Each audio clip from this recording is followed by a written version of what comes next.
Hey guys, how are you doing? Today, in this video, I want to share something that I've almost just realized recently. And honestly, I feel pretty silly that it took me this long to notice. It's thanks to a comment left by someone on this very video. Big thanks to you. And after reading that comment, I was like, oh wow, that's right. We've gone through several videos about trauma already, like how trauma slowly kills our brain. Then, does meditation really help heal trauma? And even before that, 7 behaviors are actually trauma. And I realized that I should have made a video about what's trauma first. That would have made more sense. But you know what? I think it's fine. After slapping myself and cursing myself a bit, I reassured myself, life is like that sometimes. We jump to steps 2 and 3 before we even fully understand step 1. And because of that, today I seriously sat down in a quiet corner and asked myself, do people really understand what the heck trauma actually is? Everyone's heard the word, right? But do they really get it? And that's why this video exists. And maybe this will be the last video I make about trauma. Maybe. So, what is trauma? If we look up the word trauma in a medical dictionary, we'll find a definition something like this. Trauma is a prolonged psychological and physiological reaction after experiencing an event that is threatening, traumatic, or beyond the brain's ability to process. To put it simply, trauma isn't really about the event itself, but it's about how our nervous system reacts to that event. If you're truly facing trauma, you'll easily connect with an example of it yourself. However, trauma is not always the same for everyone. Let's see, you and I. We both went through the same upsetting event in the past, but I spent a whole year feeling pain and torment while you only needed a few days to get over it. Can you picture that? Why is that? Well, it's simple. Because trauma isn't something that happened to us. It's exactly something still alive inside us, after the event is over. Yes, that's right. It's not just a memory of something past. It's the aftershock that the memory leaves inside our body and nervous system. Okay, if you're not clear yet, feel free to pause the video and leave a question down below. Me and everyone here will explain it thoroughly for you. So what does this damn trauma actually look like? Alright, let me say this one more time. Trauma isn't always born from massive disasters like war, accidents, abuse, violence, or being kidnapped. No, not really. Sometimes it starts with something as small as a cold look from our parents, or that one moment we were humiliated in front of the class, or the feeling of being completely abandoned when we needed someone the most, like when we were wrongly blamed for something and no one believed. I want to ask you this, just one simple question. And I bet many of you will quietly say the same. Have you ever walked into a room and suddenly your heart started pounding? Fast, really fast, beating out of your chest, even though nothing around you seemed dangerous at all? Or maybe you ever found yourself completely frozen, unable to say a single word when someone yelled at you? Or sometimes in certain moments, you're just sitting there doing nothing at all, but suddenly, out of nowhere, you feel like crying and you don't even know what's really going on? If you want to, feel free to pause the video right here and leave a comment below for the answers, okay? And all of that is the messed up shape of trauma. It's so damn cruel that it doesn't just live in your head. No, it hides in your body too. Every cell, every little movement is silently remembering everything that ever happened to you. Trauma hides beneath what seems normal. We grow up thinking like this. I guess I'm okay now. And yeah, that seems true because we're still alive. No one's hitting us anymore, like they did when we were kids. Life just keeps going, day by day. And so far, nothing too horrible has happened again, has it?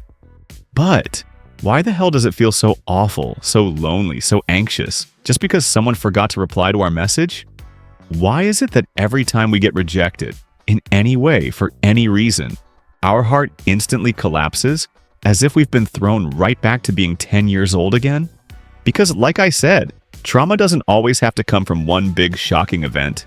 Sometimes, it's just those tiny emotions, forgotten, rejected, humiliated, belittled, happening over and over in silence. When our feelings are not heard, not expressed, not understood, they don't just disappear, they build up, day after day, until one day, they bore a hole through our soul, just like how a single drop of water falling endlessly can carve through stone. And we keep living, keep pretending we're okay. We keep pushing through, keep trying to endure.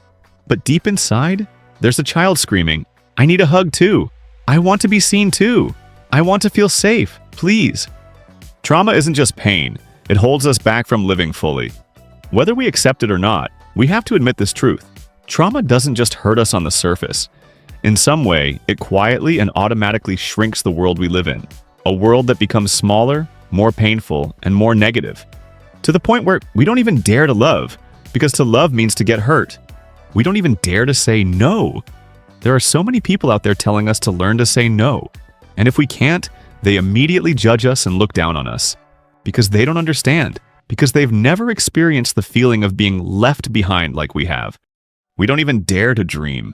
Because we're afraid of failing and being ashamed. You know puppets, right? Those things controlled by something else. Trauma works the same way. It makes us always react, not truly live. It makes us stay on guard all the time, everywhere. And it builds a habit to our hearts to be constantly in defense mode. And the most bitter truth is, we often have no idea that it's quietly controlling our entire lives. Healing doesn't mean no more trauma. It means living without fear. If you're still here, watching this video with me at this very moment, thank you. I honestly feel proud of you. You're someone really brave. I might not be a doctor or an expert or anything like that, but from my point of view and what I see, we don't need to erase trauma, because to me it's already a part of life. Are you agree with that? Leave your thoughts down below in the comments, please. However, saying that doesn't mean we're giving up on it. What I mean is, we can learn to live with it without being scared anymore. Whenever you feel your heart beating faster, your chest tightening, your hands and feet getting cold, your mind spinning with worry, that might be the moment your nervous system is triggered. At that moment, don't try to fight it. Just pause. Do nothing. Simply sit down slowly or stand still. Find a safe place. Close your eyes if you can, and breathe in very slowly, through your nose. Count 1, 2, 3, and hold your breath for a brief moment. Then exhale softly through your mouth. Keep repeating like that. Take it slow. Don't force yourself. Every small, steady breath is a step bringing us back to ourselves. Next, place your hand on your left chest, right where your heart is beating, or put your hand on your belly, around your navel, where you can feel your breath moving. Just one hand gently touching your skin, softly, like a quiet reminder. Well, I'm still here, and I'm still safe. Next, pay attention to your body. If you're sitting on a chair, then feel the weight of your body pressing down on the surface. Feel your soles touching the floor, your back resting against the chair's backrest. The breeze gently blowing on your face through the window, the sound of cars passing by on the street, the lingering smell of coffee somewhere in the room. All of those things are happening right now. Real sensations, real moments, the real present. Just feel it. And if you're lucky, you might find someone. They don't need to say anything. They don't need to try to fix or heal you. Just sitting there, silent, patient, like a small anchor in the vast ocean. That alone is enough. Healing doesn't have to mean becoming a version of yourself completely free from trauma.